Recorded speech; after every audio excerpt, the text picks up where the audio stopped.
Ver al ELN ahora enviando toneladas de narcotráfico, de coca a Europa, para muchos pone en riesgo el proceso, pero el presidente piensa todo lo contrario. ¿Qué dijo hoy en las marchas el presidente, Sí, Paula? señor, se refirió al tema en medio de todos los mensajes que entregó desde la Plaza de Bolívar a lo que está pasando con ese proceso con el ELN. Dijo dos cosas importantes. Una, que esa negociación está por llegar a un punto de no retorno. Esas fueron las palabras que utilizó. Y también dijo que no es cierto que el país esté retrocediendo.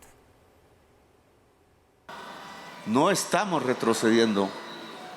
El ELN ha llegado a un punto de negociación que nunca había alcanzado en su historia. Estamos a punto de llegar a lo que se llama el punto de no retorno. Ese acuerdo de paz que está a punto de lograrse, ojalá se logre, será una señal para todas las gentes que ejercen violencia en Colombia hoy, una señal fundamental. Los tiempos de la violencia han terminado.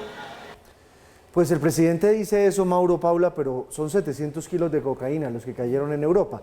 Y al comienzo de la historia yo sí contaba que al ELN no se le asociaba tanto con el narcotráfico, sí con otros hechos terroristas, pero con un grupo que está narcotraficando 700 kilos es difícil negociar. Por eso llama la atención que el presidente hoy haya hecho referencia a esas negociaciones, pero caso omiso a esta noticia de esta incautación y a si esto podría afectar esas negociaciones que dice él ya están en un punto de no retorno. O sea, como quien dice esto, no va a afectar nada. Y él dice que no estamos retrocediendo, pero en orden público, pues no, la cosa no va muy bien que digamos. Por supuesto que no, yo creo que la gente está bastante preocupada con la inseguridad que se ha generado y con el sometimiento que se ha generado en las zonas de influencia de los grupos que están negociando con el gobierno en este momento.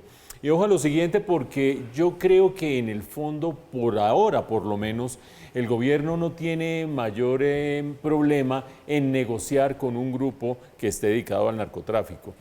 Recuerden ustedes que la paz total del gobierno involucra negociaciones con el ELN, con las disidencias de Iván Mordisco, mejor conocidas como Estado Mayor Conjunto, con las disidencias de Iván Márquez, mejor conocida como la Nueva Marquetalia, pero también con el Clan del Golfo, que alguna pretensión ha tenido en algún momento de tener aspiraciones políticas, pero que en realidad es esencialmente un grupo dedicado a la delincuencia y al narcotráfico.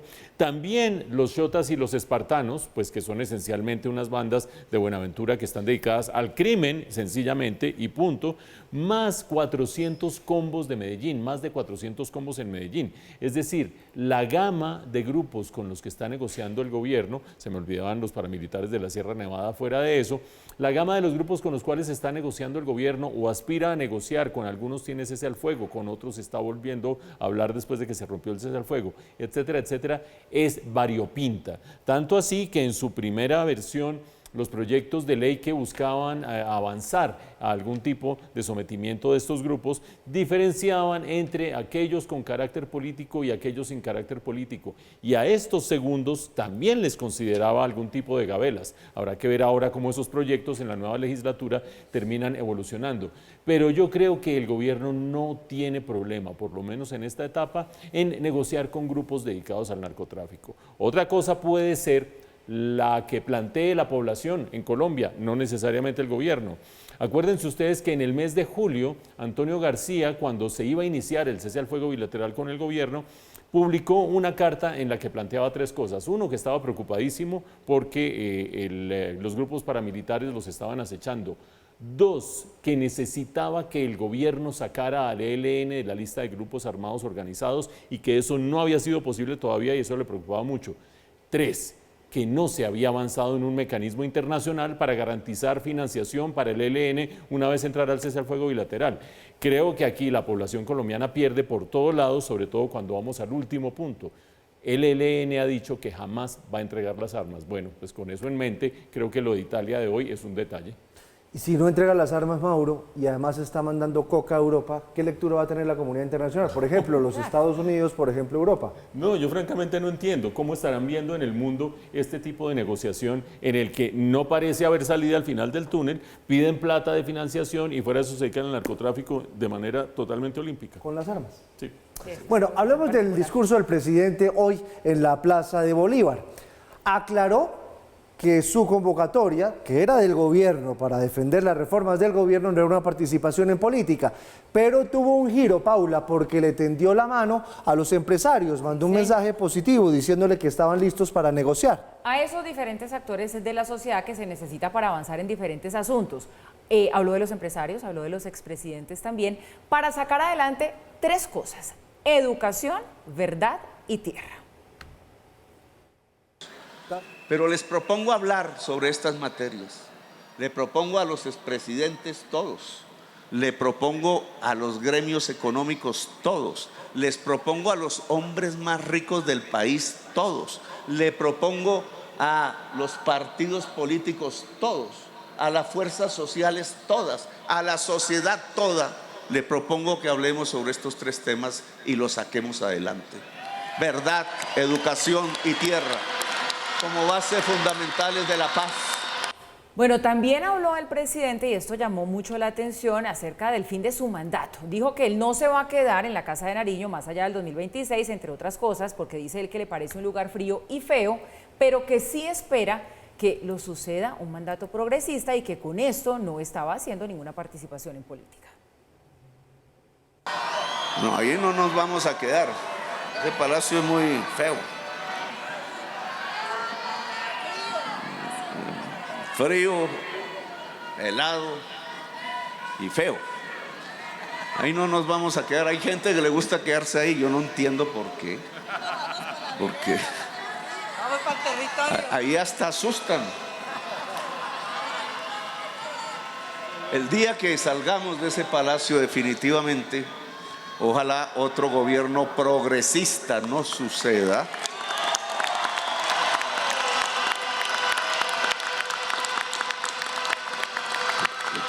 Que conste que no estoy participando en las actuales elecciones, estoy hablando de las que vienen, las nacionales. Ojalá se elija un gobierno progresista para continuar la senda que vamos trazando y profundizarla.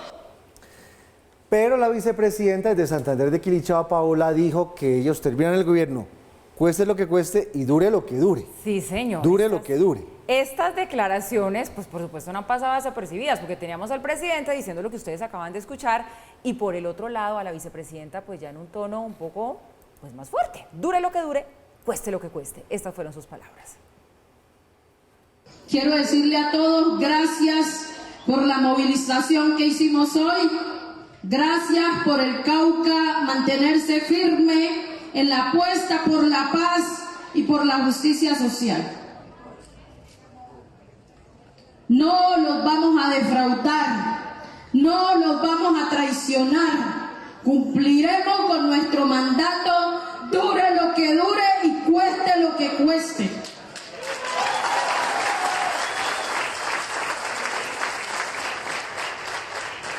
Seguiremos trabajando. Dure lo que dure, cueste lo que cueste. Bueno, usted vio la risa del ministro Velasco atrás cuando estaban hablando de los que les gustaba quedarse ahí en el palacio, Y que era que es frío, feo y que era y lo que otro. asustan, Y dice Que también, asustan, que dijo, asustan. no salió en ese punto, pero sí dijo que asustaban en el palacio. Yo no sé quién asustará. Pero sí es una participación en política, Mauro, porque finalmente él mismo está financiando su defensa de, y eso terminó, ahorita más adelante lo vamos a ver en otra nota, terminó también un candidato por ahí metido. Pero mire que más allá del tema de participación en política, que me parece una discusión válida, ya lo vamos a escuchar, Mauricio, también me parece que aquí hay que hablar de una de las intervenciones del presidente cuando hace ese llamado a todos los actores y a los expresidentes y a los empresarios, pues porque uno dice, está en tono conciliador el presidente, qué chévere, pero el 7 de agosto, en el discurso fue cuando hizo el llamado, ¿se acuerdan ustedes?, al acuerdo nacional justamente, y después eso no pasó. No pasó. Entonces uno porque dice, no ¿será que fue esta ninguna. vez sí? ¿Será que esta vez sí? Pues no sé, porque como no viene, él dice que quiere hacer un acuerdo nacional, pero no fue a lo de la ANDI, no fue a las reuniones con los empresarios. Claro, por eso los justamente deja se lo digo, metidos, porque otra no vez les aparece. extiende la mano y dice, venga, trabajemos en estas cosas, entonces uno dice, ¿será que esta vez entonces sí? ¿O será que con la plaza llena le está mandando un mensaje al Congreso? Ambas cosas.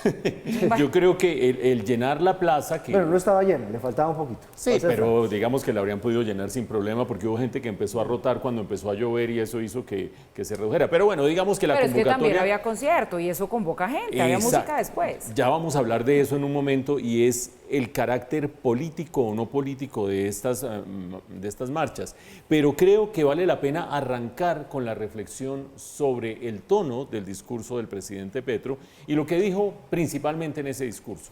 La expectativa para el día de hoy era que si llegaban alrededor de 20.000 indígenas, si llegaban los campesinos de otras regiones del país, principalmente de Cundinamarca, si estaba la beligerancia que tienen algunos grupos sindicales, otros decidieron deslindarse de estas manifestaciones, pues el tono del presidente, que de hecho se ha ido polarizando en otros ámbitos, iba a ser tremendamente polarizante, porque contando con ese auditorio, pues se trataba de movilizar a la gente.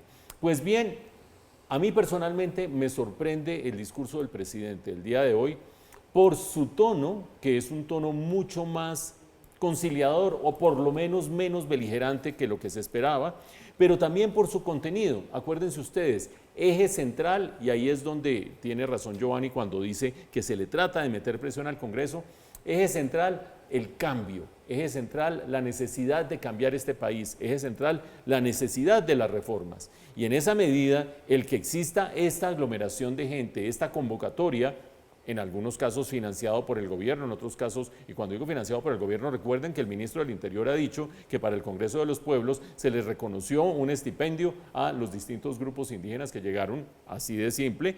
En este caso, esa convocatoria puede generarle presión al Congreso. Pero el presidente fue más allá. Sí, habló de la oligarquía, sí, habló de los grupos financieros, sí, habló de la educación privada. La educación no puede ser de la carrera séptima para arriba de Bogotá, tiene que ser de la carrera séptima para abajo. Quienes nos siguen en el resto del país, la carrera séptima hacia arriba de la Casa de Nariño tiene muchísimas universidades privadas y abajo está la Universidad Nacional. Digamos que sí le metió esos ingredientes de polarización, llamémoslo así, o por lo menos de confrontación de clases, pero a la vez volvió a hablar del acuerdo nacional. Ese acuerdo nacional que ha sido tan socorrido en distintas intervenciones, pero cuyos ingredientes se van decantando. Habló de 3 ingredientes. El de la tierra, lo conocemos, dice que quiere avanzar más rápidamente en la distribución de la tierra. El de la educación, lo está empujando con mucha más fuerza ahora que hace unos cuantos meses, ahora que hay un proyecto ya de reforma a la ley de educación. Pero agregó un tercer elemento que no veíamos en el horizonte todavía, y es el componente de verdad. ¿Verdad de qué? Dice él, verdad de lo que nos ha pasado en este país. ¿Quiénes saldrán a flote con esa verdad? Quizás algunos de los políticos que él está convocando para hacer un acuerdo nacional. Hagamos acuerdo nacional y aquí tengo la llave de la verdad, no la tiene el presidente, la tiene seguramente la JEP, que está sacando a flote muchas cosas interesantes sobre lo que ha sucedido en el país, y ese cóctel uno no sabe dónde puede terminar. De cualquier manera, creo yo que la jornada, ahora vamos a hablar de la parte política y de la participación o no en política, la jornada resultó más tranquila, mucho más multitudinaria para el gobierno y mucho más llena de contenidos nuevos que lo que se esperaba por parte de algunos sectores que decían aquí se va a armar un zaperoco. No se armó zaperoco y aquí hay elementos para el análisis. Hablemos de la marcha. Dice la Secretaría de Gobierno de Bogotá que estuvieron más o menos 32.000 personas en la concentración de la Plaza de Bolívar, que le caben 45.000.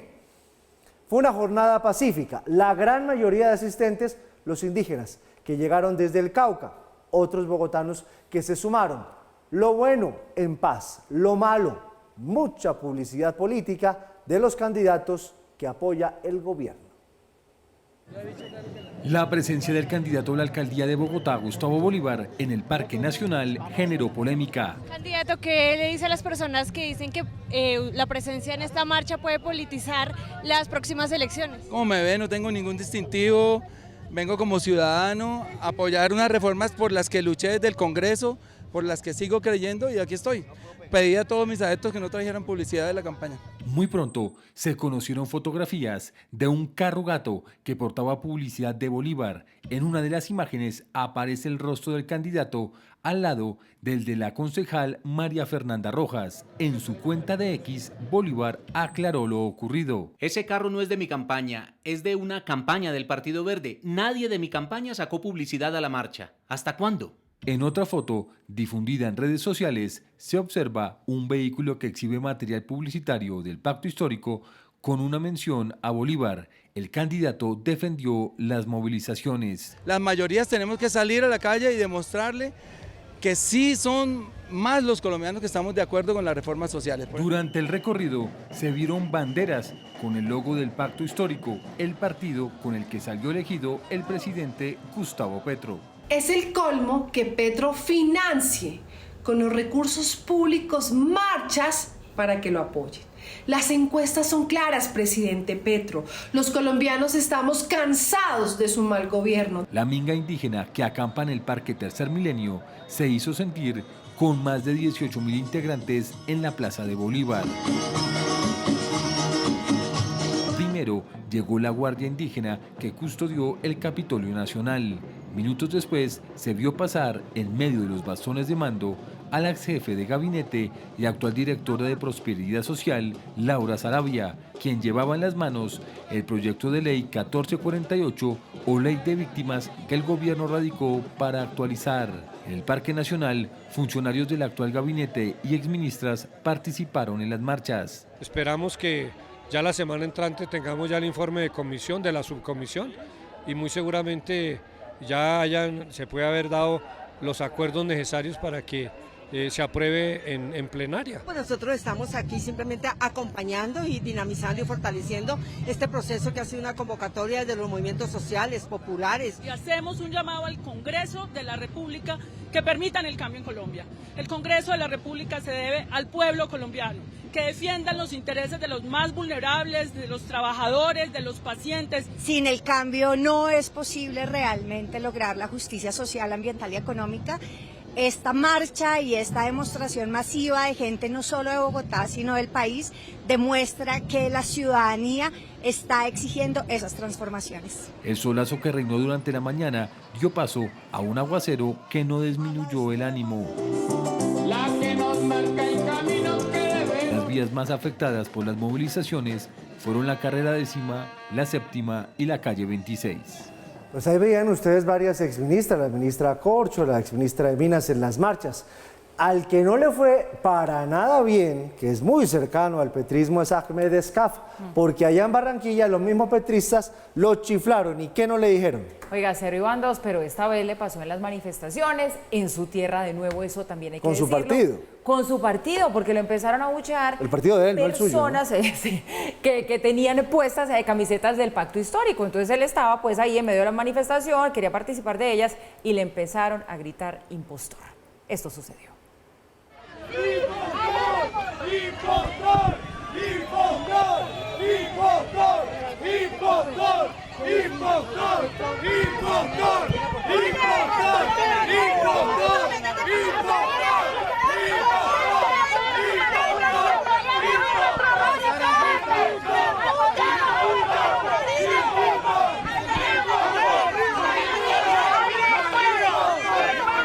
La verdad es que eso dura más tiempo, pero para no... Sí. Dura como 2 minutos, pero ¿para qué lo vamos a sacar? Momento harto, ¿no? Porque sí, pues además porque es el mismo misma partido. Gente, claro. Es su misma gente. Bueno, ¿cómo la vio? Bueno, por una parte hay que señalar que esta abucheo que le han hecho a Ahmed Escaf es distinto en naturaleza al que se le hizo en el estadio, en el partido de la Selección Colombia, ustedes recordarán, en que él llegó a tratar de mover a la familia de Lucho Díaz y entonces las personas que estaban cerca lo reconocieron y pues él tenía su derecho con su boleta, pero mira, donde hay poder del pueblo, más bien aléjate. Esa es una conclusión que debió sacar Ahmed Escaf en ese momento. Aquí el señalamiento de impostor tiene una naturaleza distinta.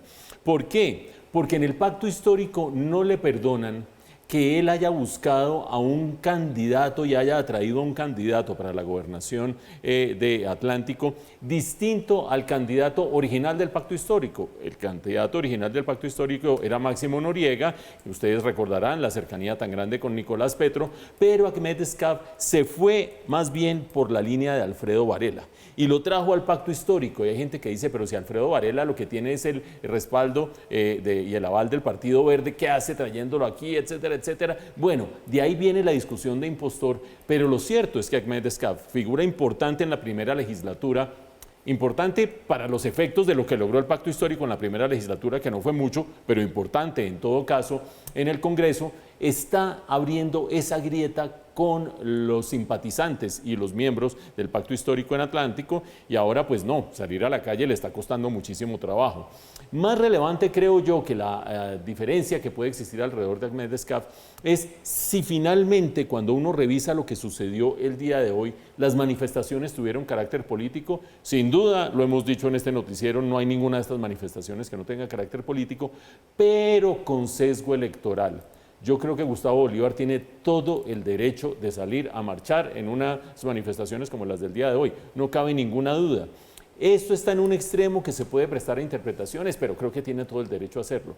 Lo que creo que no se presta a interpretaciones es que haya habido este concierto que fue financiado por el gobierno a través del Ministerio de la Cultura, un concierto donde hubo muchas figuras que respaldan al presidente Gustavo Petro, y está bien, pero hay otros que sencillamente hicieron parte de un concurso en el cual dijeron, sí, vamos a hacer el concierto y se van a hacer varios en el país, y cuando ya estaban escogidos les dijeron, y en la mitad va a hablar el presidente Gustavo Petro, es decir, tú que te ganaste una convocatoria vas a ser telonero de Gustavo Petro, gústete o no.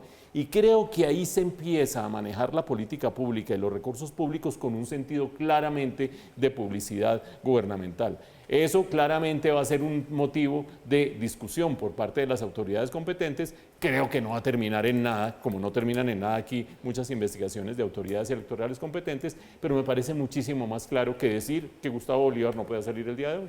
Seguimos, hay nuevos cuestionamientos sobre la financiación de la campaña presidencial, la de Gustavo Petro, en el departamento del Casanare, porque allá la esposa de un narcotraficante, alias el sobrino, pues le prestó apoyo logístico, incluso se subió a la tarima con la vicepresidenta Francia Márquez.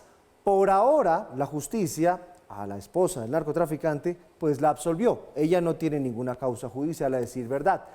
Sin embargo, hay dudas sobre si hubo una indelicadeza por parte del pacto histórico, no hubo suficiente rigurosidad para permitir que llegaran esos dineros o esos apoyos a la campaña del jefe de Estado.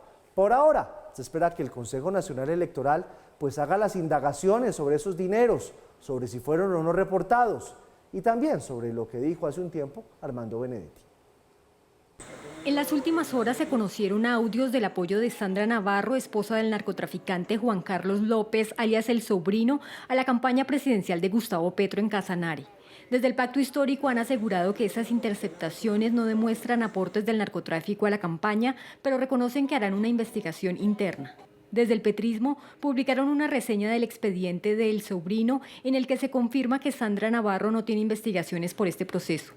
Frente a la señora Sandra Navarro, el proceso judicial precluyó y recuperó la libertad teniendo en cuenta que la ciudadana logró justificar el dinero incautado con un préstamo realizado en una entidad bancaria. Nunca se recibieron aportes en vehículos o en apoyo logístico. De esta manera, puedo nuevamente decirles a todos ustedes que esta campaña puede tener toda la tranquilidad. Además, no encontraron evidencias de la entrada de dinero de alias el sobrino a la campaña.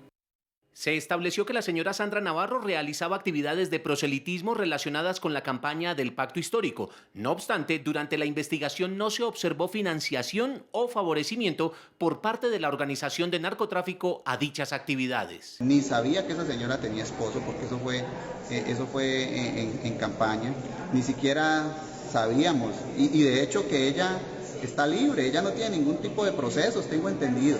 No obstante, este no es el único cuestionamiento a la campaña presidencial de Petro. Tanto en la Comisión de Acusación de la Cámara como en el Consejo Nacional Electoral hay denuncias radicadas por las presuntas irregularidades en la financiación.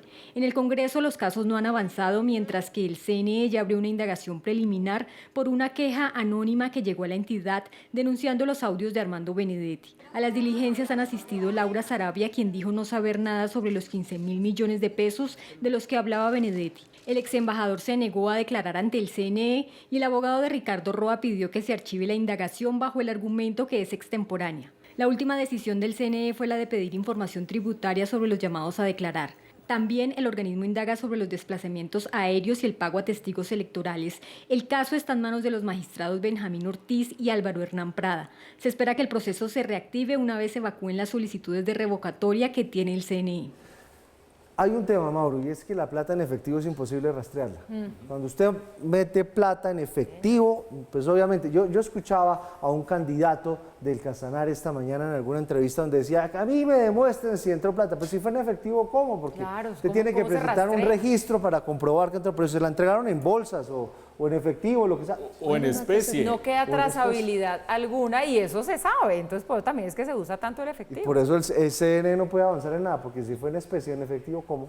En especie, porque no hacían sino pedirle las camionetas a la señora esta, sí, ¿no? pero sí, que traiga, razón. que lleve a que desplazar a la también, vicepresidenta, que qué sé yo. Pero bueno, digamos que eso lo deja uno ahí en remojo y el CNE quizás no vaya a avanzar mucho por cuenta de la dificultad para rastrear. Lo que es delicado es que el CNE no avance en cosas que son mucho más evidentes, o por lo menos no evidentes porque de eso se trata, que el CNE investigue, pero sí son palpables y son fáciles de rastrear. Ojo que en la parte final de la nota de Cintia está lo clave. Es decir, si uno dice, bueno, la señora prestó en el Casanare 3 veces la camioneta, eso no es tan importante como cosas mucho más gruesas.